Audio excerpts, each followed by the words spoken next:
Hello everyone, welcome back. In this video, I'm going to show you how to change history on MEXC Exchange.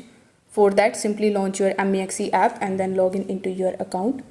Then tap on your profile icon in the top left hand corner and go to security.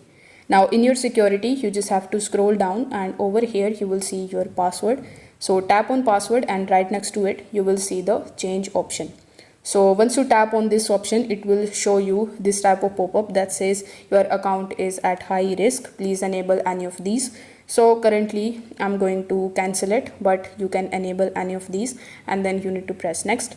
Now on the next page, you will have to provide your phone number if you haven't already, and then you need to provide the code here.